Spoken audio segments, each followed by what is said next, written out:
अध्याय 2 श्लोक संख्या 31 आदमी पढ़ेंगे। तो पहले श्लोक आते हैं।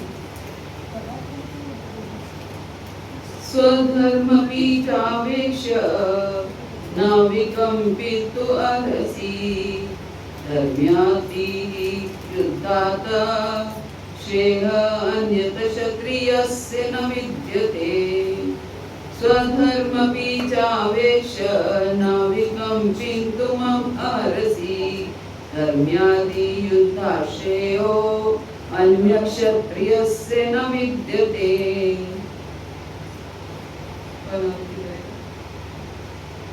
स्वधर्ममपि चावेक्ष्य न विकम्पितुम् अर्हसि धर्म्यादियुद्धात् श्रेयो अन्यक्षत्रियस्य न विद्यते।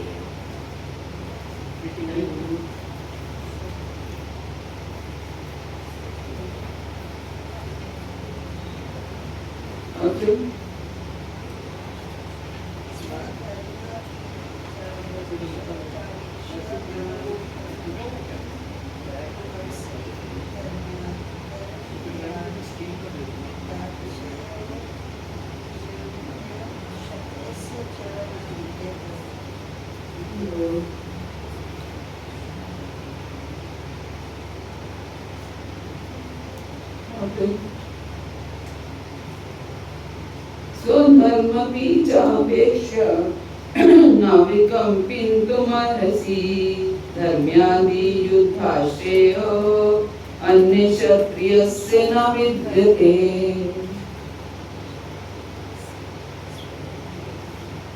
इसमें से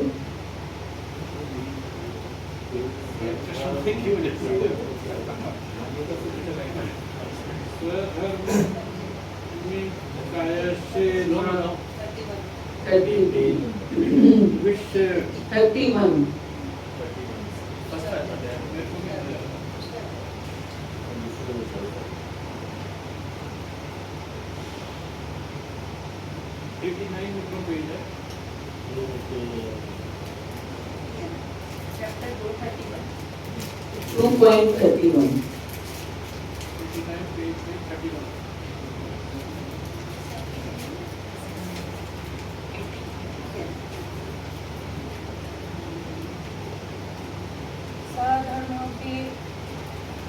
स्वधर्मपि चावेक्ष्य न विकम्पितुम् अर्हसि धर्मादियुद्धात् श्रेयो अन्यक्षत्रियस्य न विद्यते।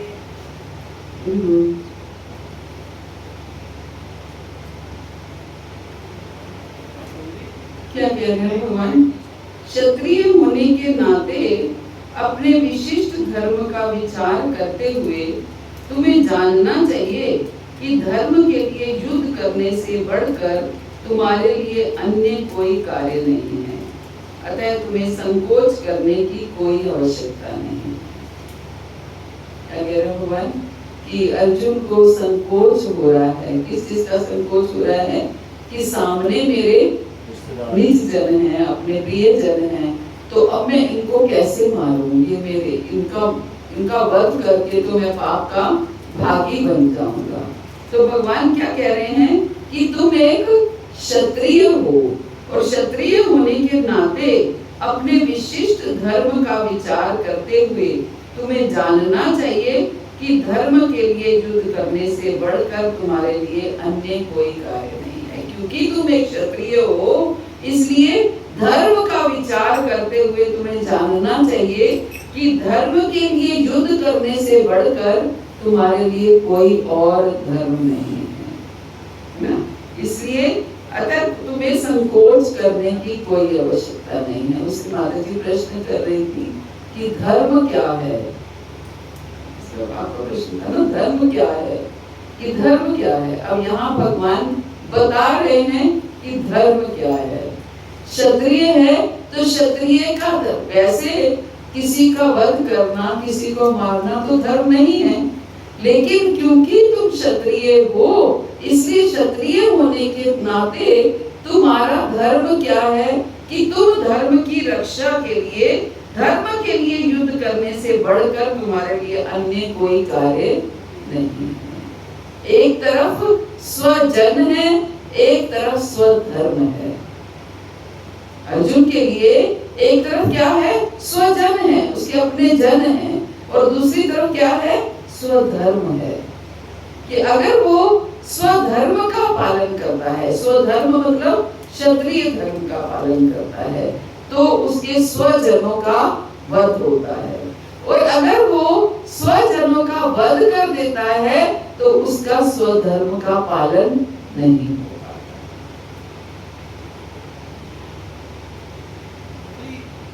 क्षत्रिय का आपने बताया, जैसे उस समय भी तो क्षत्रिय धर्म निभाना चाहिए था ना उसको।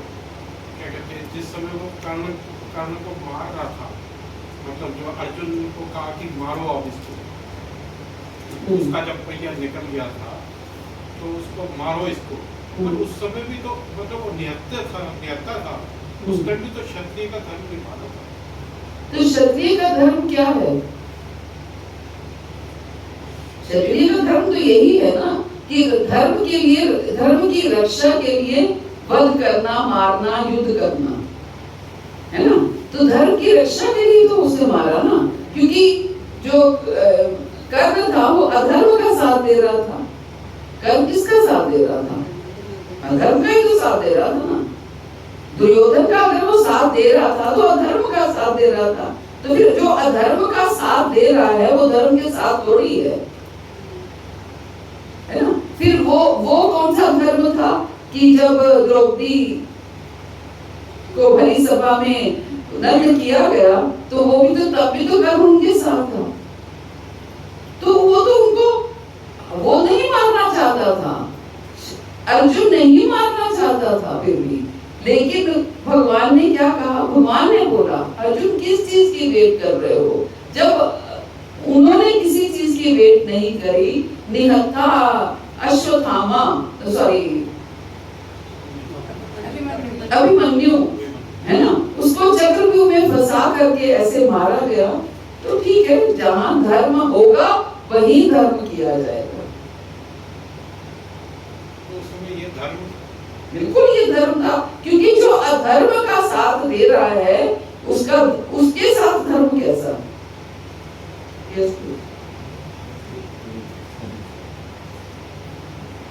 जो अधर्म का साथ दे रहा है वो धर्म का साथ दे रहा था, इसलिए उनका धर्म यही था। जो अधर्म का साथ दे रहा है उसको कैसे वो छोड़ दे? आप बताइए कि अगर आप कहीं रोड साइड पे जा रहे हैं और एक व्यक्ति दूसरे व्यक्ति को खूब घमासान मार रहा है तो आपका धर्म क्या कहता है? पहले छुड़ाना, है ना। और उस छुड़ाने मात्र से वो नहीं छोड़ता है और उल्टा मारता है, तब तो क्या करोगे? हम मारेंगे। आपका धर्म कहाँ गया उस समय? बिल्कुल, जब उसने साथ ही अधर्म का दिया, है ना, टोटली अधर्म का साथ दिया, जबकि वो ऐसा नहीं था, लेकिन फिर भी उसकी कॉन्शियस जो है वो मलिन हुई और उसने अधर्म का साथ देना शुरू किया। तो यहाँ भगवान धर्म की डेफिनेशन बता रहे हैं कि क्षत्रिय होने के नाते अपने विशिष्ट धर्म का विचार करते हुए तुम्हें जानना चाहिए कि अपने क्षत्रिय के धर्म का, ये भगवान ना केवल अर्जुन को कह रहे हैं, हम सबको कह रहे हैं, हम सबको समझा रहे हैं कि हमें अपने धर्म का पालन कर कैसे, कितनी सिंसियरिटी से करना है। जब कभी भी ये डिसीजंस है लाइफ के ये डिसीजंस है, जैसे अर्जुन का डिसीजन का टाइम है, हमारा भी कभी कभी ऐसा समय आता है कि हम डिसीजन नहीं ले पाते हैं। तो उस समय हमें क्या सोचना है, क्या सोच के निर्णय लेना है कि हमारा धर्म क्या कहता है ना, हमारा धर्म क्या कहता है। मैं एक माँ हूँ तो माँ का धर्म क्या कहता है, मैं अपने बच्चे को क्या शिक्षा दूँ, है ना। मैं एक समाज में रहती हूँ, समाज की नागरिक हूँ, तो एक समाज के अच्छे नागरिक होने के नाते मेरा क्या धर्म है, मैं क्या करूँ। हर कार्य करते हुए हमें अपने धर्म के बारे में सोचना है। मैं एक पत्नी हूँ तो पत्नी का क्या धर्म है, मैं एक बच्चों की माँ हूँ तो उनके प्रति मेरा क्या धर्म है, एक बहू हूँ तो बहू का क्या धर्म है, बेटी हूँ तो बेटी का क्या धर्म है। हर तरीके से अपने धर्म को निभाना है। और फिर क्षत्रिय हैं तो भगवान क्षत्रिय के धर्म को याद दिला रहे हैं। आप क्या हैं, आप ब्राह्मण हैं तो ब्राह्मण का धर्म क्या कहता है। कोई भी हो, किसी भी वर्ण के, 4 वर्ण 4 आश्रम, है ना। हम 4 वर्ण और 4 आश्रमों में किसी एक वर्ण में है और किसी एक आश्रम में है। हम या तो ब्राह्मण है, ये क्षत्रिय है, वैश्य है, शूद्र है। उन चारों वर्णों में से जिस भी वर्ण में है हमें उस वर्ण को निभाना है, उस वर्ण के धर्म को निभाना है। और चारों आश्रमों में से जिस भी आश्रम में है उस आश्रम का धर्म को निभाना है। हम गृहस्थ आश्रम में हैं, ब्रह्मचर्य, गृहस्थ, वानप्रस्थ और संन्यास। हम गृहस्थ आश्रम में हैं तो गृहस्थ आश्रम का धर्म क्या कहता है।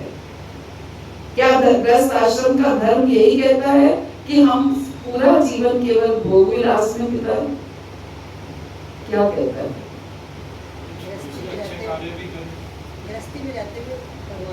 भगवान गृहस्थ का मतलब क्या है? गृहस्थ का मतलब है जो पति पत्नी परिवार एक मिल करके कृष्ण को केंद्र बिंदु बना करके उसकी सेवा में लगते हुए अपने गृहस्थ जीवन को आगे बढ़ाएं, ये गृहस्थ है।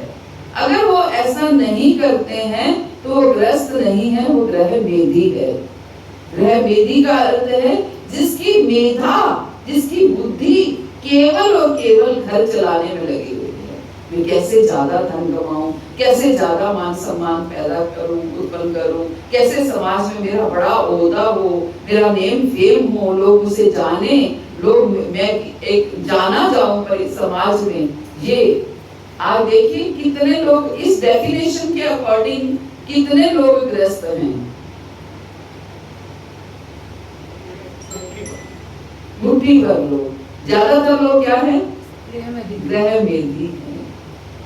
ज्यादातर लोग ग्रह मेधी है, ग्रस्त है ही नहीं। इसका मतलब क्या है? वो अपने धर्म को निभा ही नहीं रहे। धर्म मतलब एक अलग मुख्य धर्म जो अपना गृहस्थ धर्म है, उस गृहस्थ धर्म को ही नहीं निभा रहे। क्योंकि गृहस्थ धर्म क्या कहता है कि भगवान को केंद्र बिंदु बना करके भगवान के लिए जो करना है, यद करोषि यशनासी यजुरोसी ददासी यद पश्यसि कौन्तेय यद पुरुषो न। तुम जो कुछ करते हो, जो खाते हो, जो तपस्या करते हो, जो दान देते हो, वो सब भगवान के लिए करो।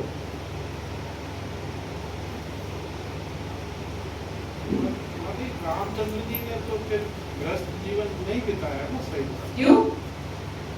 अब वो माता पिता को की आज्ञा तो मान ली है नहीं पिता की, लेकिन जो है उनको छोड़ के चले गए। माँ जो है जो दूसरी जो है कौशल्या वगैरह, तो वो अपनी इच्छा से थोड़ी छोड़ के गए थे। पिता की आज्ञा दी तो भी तो छोड़ के गए ना। सिर्फ पिता का मानना, माता का नहीं मानना। ये हमारा जो विश्व है ये पुरुष प्रधान है। पिता की ही आज्ञा का पालन किया जाता है और माता भी यही सिखाती है कि पिता की आज्ञा का पालन करो। और मोreover भगवान राम के साथ हम कंपेयर नहीं कर सकते हैं। उनको तो केवल ठीक है वो मर्यादा पुरुषोत्तम थे, लेकिन मर्यादा पुरुषोत्तम के साथ उनको लीला भी अपनी संपूर्ण करनी थी, है ना। फिर भी उन्होंने अपने धर्म का कभी निरादर नहीं किया, धर्म के अनुसार ही चले। एक क्षत्रिय का धर्म जो कहता है वही उन्होंने किया। एक पिता ने जो आज्ञा दी, बिना पिता की आज्ञा के थोड़ी करे हैं वो। ऐसे थोड़ी माता पिता को छोड़ के चले गए। आज का पुत्र तो माता पिता को छोड़ के चला जाता है कि मुझे तो आपके साथ रहना नहीं, मुझे तो अलग घर गृहस्थी बसानी है। वो थोड़ी किया उन्होंने। और वो तो अपनी पत्नी को भी नहीं ले जाना चाहते थे, पति को नहीं ले जाना चाहते थे ना, वो तो अकेले धर्म का पालन कर रहे थे। ये तो पत्नी ने अपने धर्म का पालन किया। हर किसी के लिए धर्म की डेफिनेशन अलग अलग है। धर्म की डेफिनेशन बड़ी वास्ट है ना, बहुत बड़ी है। हर किसी के लिए धर्म अलग अलग है। पति का क्या धर्म है, पति का क्या धर्म है, बच्चों का क्या धर्म है, परिवार में किसी का भी क्या धर्म है, समाज के प्रति हमारा क्या धर्म है, देश के प्रति हमारा क्या धर्म है, सबके प्रति हमारा धर्म है। कहते हैं ना, हमारे ऊपर जो है ऋण होते हैं, मातृ ऋण, पितृ ऋण, है ना। जिस देश में हम पैदा हुए हैं उस देश का ऋण, हर जगह का ऋण होता है। वो ऋण हम कैसे चुका सकते हैं? उनके प्रति अपने धर्म का पालन करके ही हम उस ऋण को चुका सकते हैं। प्रभुपाद ने बहुत सुंदर इसका तात्पर्य दिया है। प्रभुपाद कहते हैं, सामाजिक व्यवस्था के 4 वर्णों में द्वितीय वर्ण उत्तम शासन के लिए है और क्षत्रिय कहलाता है। सामाजिक व्यवस्था में 4 वर्ण है और द्वितीय वर्ण क्या है? क्षत्रिय है। और क्षत्रिय धर्म क्या है? समाज की व्यवस्था को उत्तम चलाने के लिए। क्षत का अर्थ चोट खाया हुआ, जो क्षति से रक्षा करे। क्षत्रिय का अर्थ क्या है? जो क्षति से रक्षा करे, है ना। क्षत्रियों को वन में आखेट करने का प्रशिक्षण दिया जाता है। क्षत्रिय जंगल में जाकर शेर को ललकारता और उससे आमने सामने अपनी तलवार से लड़ता था। शेर की मृत्यु होने पर उसकी राजसी ढंग से अंत्येष्टि की जाती थी। आज भी जयपुर में रियासत के क्षत्रिय राजा इस प्रथा का पालन करते हैं। क्षत्रियों को विशेष रूप से ललकारने तथा मारने की शिक्षा दी जाती है, क्योंकि कभी-कभी धार्मिक हिंसा अनिवार्य होती है। कभी-कभी धार्मिक हिंसा अनिवार्य होती है ना। हमें तो लगता है कि हिंसा हो रही है, लेकिन हिंसा कैसी हो रही है? धार्मिक हिंसा हो रही है। कभी-कभी धार्मिक हिंसा अनिवार्य होती है। इसलिए क्षत्रियों को सीधे संन्यास आश्रम ग्रहण करने का विधान नहीं है। क्षत्रियों के लिए सीधे भी संन्यास आश्रम ग्रहण करने का विधान नहीं है। क्या अर्थ है इसका?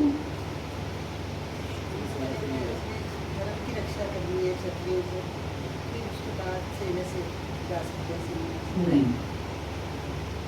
क्षत्रियों को सीधे भी संन्यास आश्रम ग्रहण करने का विधान नहीं है का अर्थ है कि जैसे कोई व्यक्ति अगर ब्राह्मण है तो ब्राह्मण का क्या है?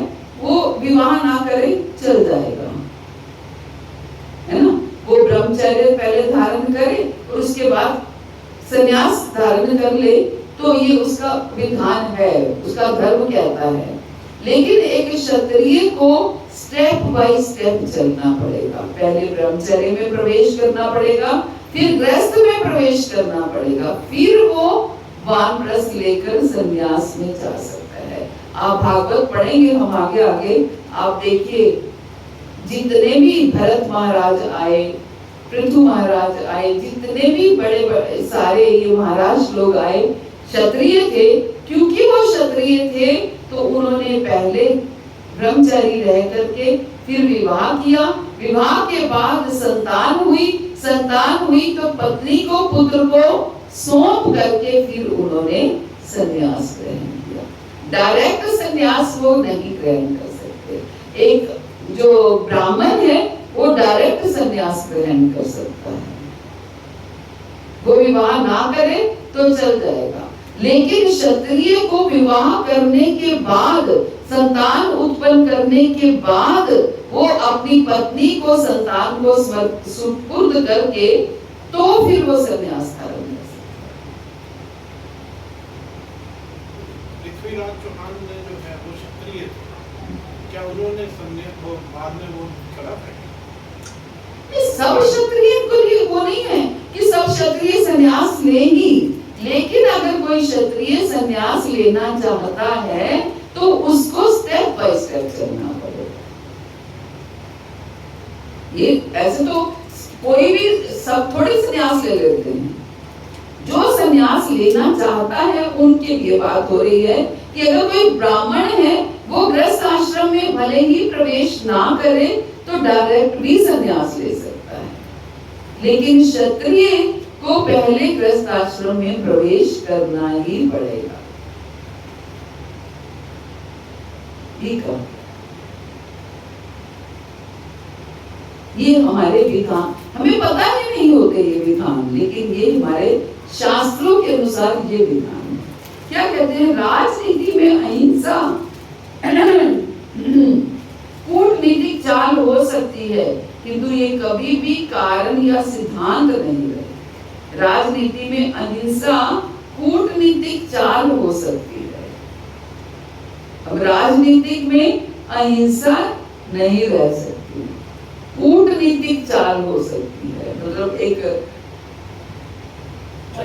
चलाकी, पॉलिटिक्स हो सकती है ना, किंतु ये कभी भी कारण या सिद्धांत नहीं है। अहिंसा कारण नहीं है, राजनीतिक में कभी अहिंसा हो ही नहीं सकती। आप किसी ना किसी तरीके से, भले ही आप अहिंसा का मतलब ये नहीं होता कि आप किसी का वध ही कर रहे हो, आप शब्दों से हिंसा कर रहे हो, टॉर्चर कर रहे हो, किसी भी तरीके से उनको कर रहे हो। आगे बहुत सुंदर बताते हैं,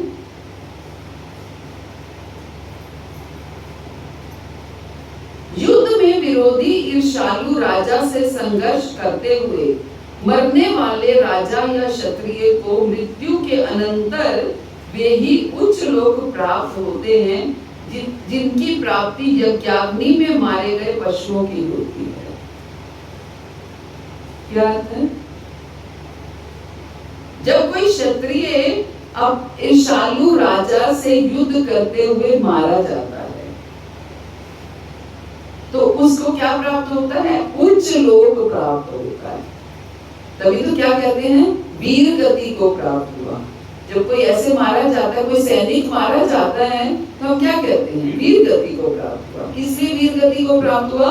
कि उसकी गति उच्च लोकों में जाएगा, क्योंकि वो अपने क्षत्रिय धर्म का पालन करते हुए मारा गया है और उनकी गति उच्च लोक प्राप्त होता है, जिनकी और क्या होता है? जिनकी प्राप्ति यज्ञाग्नि में मारे गए पशुओं की होती है। पहले यज्ञ में पशुओं की बलि चढ़ाई जाती है ना, तो यज्ञ में चढ़ाए जाने वाले पशुओं को भी उच्च लोक प्राप्त होता है।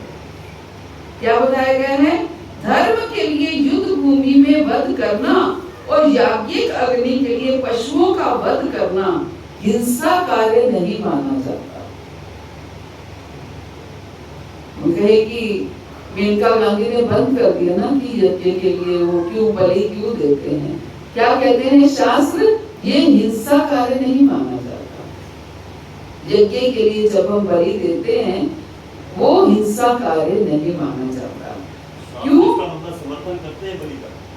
नहीं, वो कमजोर पशुओं का दिया है ना, बूढ़े पशुओं का, कमजोर पशुओं का ऐसे दिया जाता है। जो बीमार पशु हैं उनका दिया जाता है, जिनको मरना नहीं है। वैसे पहले यज्ञ में बलि इसकी जाती थी कि उस पशु का पुनर्जन्म होगा और वो हायर उसमें चला जाएगा। हाँ, यही तो बता रहे हैं ना। अब ना तो वैसे यज्ञ करने वाले ब्राह्मण हैं और ना ही अब ऐसे वो बात, हाँ, वो एक अलग बात है, लेकिन ये भी बताया जा रहा है कि धर्म के लिए युद्ध भूमि में वध करना और याज्ञिक अग्नि के लिए पशुओं का वध करना हिंसा कार्य नहीं माना जाता। क्यों? क्योंकि इसमें निहित धर्म के कारण प्रत्येक व्यक्ति को लाभ पहुंचता है और यज्ञ में बलि दिए गए पशु को एक स्वरूप से दूसरे में बिना विकास प्रक्रिया के तुरंत मनुष्य शरीर प्राप्त हो जाता है। वरना क्या है? एक पशु को तो साइकिल पूरा चलाना पड़ेगा, 84 लाख योनियों का, है ना। 84 लाख योनियों के बाद जब उसकी टर्न आएगी तब उसको मनुष्य शरीर प्राप्त होगा। लेकिन जब उसकी यज्ञ में बलि दी जाती है तो उसको डायरेक्ट मनुष्य शरीर प्राप्त हो जाता है, माता जी वहाँ- क्योंकि धर्म के लिए उसको बलि दी गई है। जैसे पहले हम लोग देखते थे दुर्गा पूजा के टाइम बहुत बढ़िया होती है ना। ऐसे नहीं है कि रुग्ण पशु और बूढ़े पशु करने, ताजे ताजे पशु करे, बकरियों का बहुत बढ़िया। तो जो वध कर रहा है तो उसके लिए क्या होता है? जो वध कर रहा है, बलि दे रहा है, तो उसके मतलब उसके हिस्से में पाप शामिल होता है? नहीं पाप, वही तो बता रहे हैं। जब युद्ध करते हुए, कहते हैं युद्ध करते हुए अगर आप किसी का वध कर देते हो तो वो पाप नहीं है, है ना। तो फिर यज्ञ के लिए जब वो बलि दी जाती है तो जो बलि दे रहा है वो पाप थोड़ी करता है, वरना तो सेम थिंग ही है ना। वो बात अलग है कि पूरे नॉर्म्स को फॉलो करते हुए हमें वो कार्य अगर हो रहा है तो पूरे यज्ञ को प्रॉपर तरीके से हो रहा है, यज्ञ जिस मिशन से हो रहा है वाकई उस मिशन से हो रहा है। अदरवाइज ये नहीं कि अपनी इंद्रिय तृप्ति के लिए पशुओं का वध किया जा रहा है, वो नहीं होना चाहिए। जब एक मैं कहूँगा, जब दो मुर्गे लड़ते हैं, लड़ाते हैं, तो उसमें एक को फिर बलि दे देते हैं, तो वो क्यों देते हैं? वो तो एंटरटेनमेंट हो रहा है। दो जो आप ये कह रहे हो मैंने कभी नहीं सुना ना देखा है वैसे, लेकिन हाँ थोड़ा बहुत बचपन का मुझे याद है कि ऐसा हुआ करता था। तो वो तो अपनी एंजॉयमेंट के लिए हो रहा है ना, वो तो अपनी सेंस ग्रेटिफिकेशन के लिए हो रहा है, अपनी इंद्रिय तृप्ति के लिए हो रहा है, तो पाप के भागी वो ही अगर आप करोगे ऐसा तो। या फिर ये मोहम्मदन इलाकों में साउथ में होते थे ना गलाकट्टू, बहुत भयंकर होता है। गाय या भैंसों को भिड़ा देते थे, एक को तो मरना ही मरना है, वो तो अभी जाके बंद हुआ, वो बैन हुआ। तो यहाँ तो यज्ञ की बात हो रही है, ना कि कोई ऐसे अब जैसे एक शो चल रहा है, शो नहीं है ये, है ना। एक यज्ञ कोई ऐसा यज्ञ हो जिसमें पशु की बलि दी जानी हो और वो भी प्रॉपर धर्म के तरीके से हो रहा हो, उसकी बात। तो ऐसे केस में पहले जैसे होता था, वो बात अलग है कि अब होता ही नहीं है। तो पहले अगर ऐसा होता था तो इसलिए होता था ताकि इस पशु को डायरेक्ट मनुष्य की योनि प्राप्त हो। तो इसी तरह युद्ध भूमि में मारे गए क्षत्रिय यज्ञ संपन्न करने वाले ब्राह्मणों को प्राप्त होने वाले स्वर्गलोक में जाते हैं। जो युद्ध भूमि में क्षत्रिय मारे जाते हैं वो क्या होते हैं, ब्राह्मणों के कुल में उनको जन्म मिलता है, पहले स्वर्गलोक मिलता है, उसके बाद जब उनका पुनर्जन्म होता है तो ब्राह्मणों के कुल में मतलब उच्च लोगों की प्राप्ति। प्रभु कहते हैं स्वधर्म दो प्रकार का होता है। जब तक मनुष्य मुक्त नहीं हो जाता तब तक मुक्ति प्राप्त करने के लिए धर्म के अनुसार शरीर विशेष के कर्तव्य करते रहते हैं। ये स्वधर्म है। हम अपने शरीर विशेष के लिए, मनुष्य जब तक मुक्त नहीं होता तो मुक्ति प्राप्त करने के लिए जो कार्य करते हैं, जो धर्म के कार्य करते हैं, वो क्या है, धर्म के अनुसार शरीर विशेष के कर्तव्य पूरे करते हैं। ये स्वधर्म है। और जब वो मुक्त हो जाता है तो उसका विशेष कर्तव्य या स्वधर्म आध्यात्मिक हो जाता है, आध्यात्मिक हो जाता है। हम केवल अपने निज धर्म के लिए, अपने केवल भौतिक धर्म, शरीर का धर्म क्या है, अपने शरीर के धर्मों को निभाना, मतलब अपने निज धर्मों को, अपने परिवार के, अपने जो भी हमारे प्रियजन हैं उनके धर्मों को निभाना। लेकिन स्वधर्म और क्या है कि हम अपना, हमारा स्वधर्म क्या है, परम धर्म जिसको कह सकते हैं, सवे पुंसाम परो धर्मो यतो भक्ति रघोक्षजे अहेतु की अप्रतिहता ये आत्मा सुप्रसिद्ध। सवे पुंसाम परो धर्म, एक मनुष्य का परम धर्म क्या है, ये तो भक्ति अधोक्षजे, अधोक्षज की भक्ति करना, भगवान श्री कृष्ण की भक्ति करना। कैसी भक्ति करना, अहेतु की अप्रतिहता, बिना कारण के भक्ति करना और लगातार भक्ति करना। ये हमारा निज धर्म है, स्वधर्म है।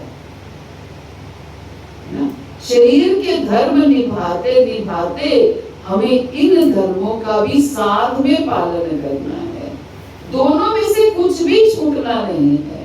शरीर के धर्म भी निभाना है, हम ब्राह्मण हैं, क्षत्रिय हैं, वैश्य हैं, शूद्र हैं, जिस भी वर्ण के हैं उस वर्ण का भी धर्म निभाना है, जिस भी आश्रम से बिलोंग करते हैं उस आश्रम का भी धर्म निभाना है। 25 साल तक ब्रह्मचर्य आश्रम बोला गया है, लेकिन आज 25 साल तक भी ब्रह्मचर्य निभाना कठिन हो जाता है ना? तो वो क्या है? ये अधर्म है ना? ये अधर्म है। अगर हम ग्रस्त में हैं तो ग्रस्त का मतलब है कि हम अपने परिवार के भरण पोषण की जिम्मेवारी के साथ साथ, परिवार के पालन पोषण की जिम्मेवारी के साथ साथ अपना केंद्र बिंदु भगवान को बना के चले, और परिवार को भी ये संस्कार दिए जाएं कि कैसे हमें भगवान को केंद्र में रख करके अपने आगे परिवार को चलाना है। ये स्वधर्म है।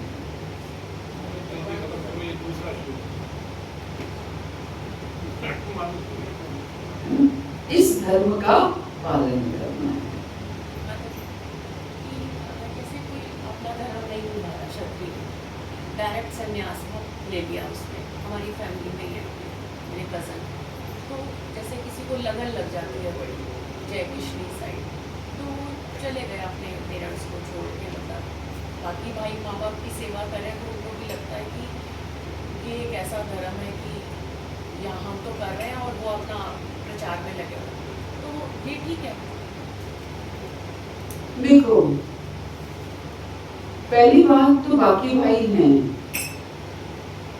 ऐसा तो नहीं ना कि माता पिता को देखने वाला कोई नहीं है ना? ये ऐसा नहीं है। दूसरी बात, अगर माता पिता को देखने वाला कोई नहीं होगा तो ऐसे में वो माता पिता को साथ ले जा सकता है। लेकिन उसने वो तो नहीं निभाया अपना क्षत्रिय, आपने कहा ना वो शादी करेगा पहले, और वो क्षत्रिय कहाँ से है? वो क्षत्रिय कहाँ है? वो तो अपने वर्ण के हिसाब से बोल रही है ना। हाँ, जन्म के हिसाब से बोल रहे हो ना? भगवान ने तो जन्म के हिसाब से वर्ण बनाए ही नहीं है। क्षत्रिय मीन्स जो क्षत्रिय कुल में पैदा हुआ वो क्षत्रिय नहीं है। नहीं, क्षत्रिय तो वो है ना, जैसे कोई दुश्मन है तो उससे लड़े, तो तब है ना, तो पहले वो लड़ता रहा है नहीं? लड़ते ही वो उसने कहा नहीं, मैं तो अब जो है ना, मैं मतलब किसी ने शिक्षा दे दी तो वो जो है संन्यास लेने चला, एक कभी संन्यास लेके चला, ना उसने गृहस्थ जीवन जिया, ना उसने वानप्रस्थ जीवन जिया, सीधा ही संन्यास ले लिया। वो क्यों? मतलब ऐसे इसी के लिए भगवान ने बोला है, अगर कोई क्षत्रिय धर्म में है तो वो सीधा संन्यास नहीं ले सकता। किसी को बताने वाला नहीं है, जैसे नहीं, कि अब हम हमने कौन से बताया कि वो चले गए। हम लोग तो जिस फैमिली में पैदा हुए हैं उसी से हमसे ही मानते हैं ना। वैश्य- हम वैश्य- वैश्य गलत हैं। मानते हैं ना? हम क्या है? जन्म वैश्य। वैसे हम कर्म के अनुसार है, तो कर्म तो भी हमारा वैश्य थोड़ी है, काम कर रहे हैं, बिजनेस या हम शूद्र हैं। शूद्र हैं। Yes yes. अंडर हम किसी के अंडर, अगर हम नौकरी कर रहे हैं, शूद्र का काम क्या होता है? सेवा करना। हम किसी के, हम नौकर है ना, नौकरी मीन्स नौकर है, हम शूद्र हैं। आर्मी वाले हैं वो क्षत्रिय है, आर्मी वाले एयर डिफेंस ये वो सब वो क्षत्रिय है। युद्ध के लिए। जो बिजनेसमैन है वो वैश्य हैं। इंटरनल एक्सटर्नल मतलब बॉर्डर कर्म के हिसाब से। बिजनेसमैन वैश्य। Yes. कर्म के अनुसार है। ब्राह्मण भी उनके जैसे अब वेदी होते हैं आजकल, वेदी है, द्विवेदी है, त्रिवेदी है, चतुर्वेदी है। इसका मतलब ये था जिसने एक बार पहले वेद पढ़ा वो वेदी हो गया, बिल्कुल बिल्कुल। द्विवेदी जिसने 2 पढ़े, त्रिवेदी 3 पढ़े, चतुर्वेदी 4। हम तो उसको सरने मान रहे हैं ना, लेकिन एक्चुअली फिर वो, अगर कोई त्रिवेदी कुल में पैदा हुआ तो त्रिवेदी हो गया, क्योंकि उनके परिवार में कोई पहला व्यक्ति त्रिवेदी रहा होगा, हाँ जी। इसलिए उनके परिवार में जो पैदा हुए वो भी त्रिवेदी हो गए। और उनको पता भी नहीं वेद है क्या, उनको पता ही नहीं है वेद क्या है। ये तो हम लोगों ने गलत कर दिया है। भगवान तो उसी के अनुसार ही बोल रहे हैं जिसके अनुसार उन्होंने बनाया है। हमने वर्णाश्रम प्रणाली को ही गलत कर दिया।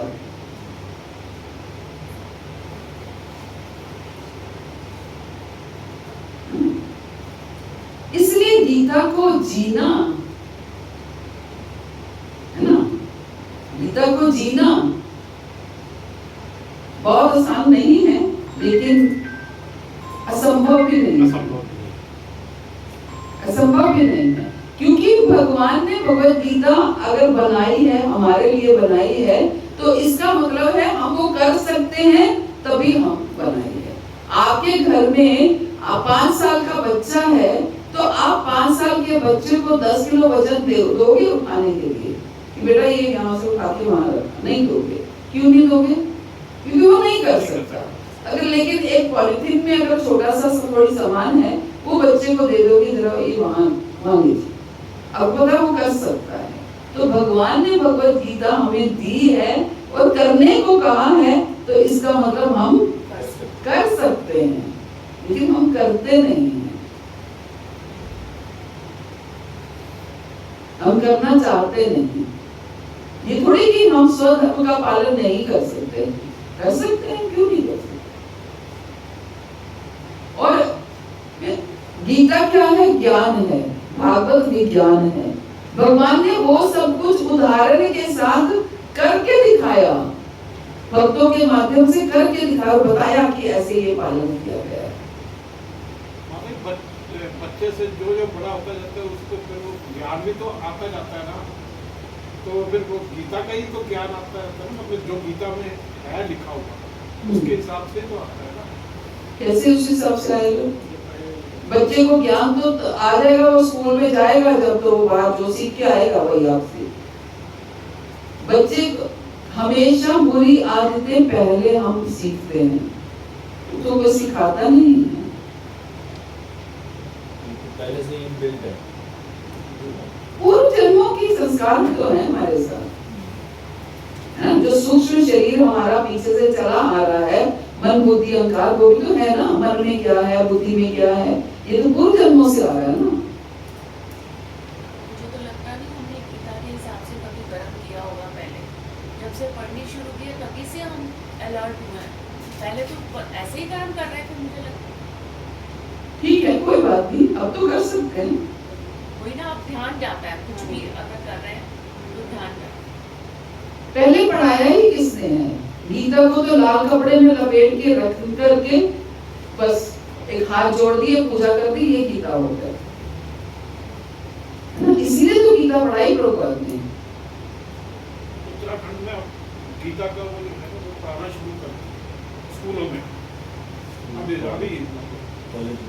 स्कूल। चलिए, हरे कृष्ण। तो प्रश्न उत्तर तो आप लोग साथ साथ ही कर लेते हो। क्या करें, वो एक तो जिज्ञासा होती है ना, वो वाली लिख लिया करें आगे से, ना फिर डिस्टर्बेंस होती है बहुत।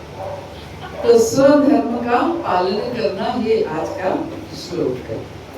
और हम कैसे इस धर्म को निभाएं, जिस भी हम उसमें हैं, हम जो भी हमारा संबंध है जिसके साथ भी, उस धर्म को अच्छे से निभाना है।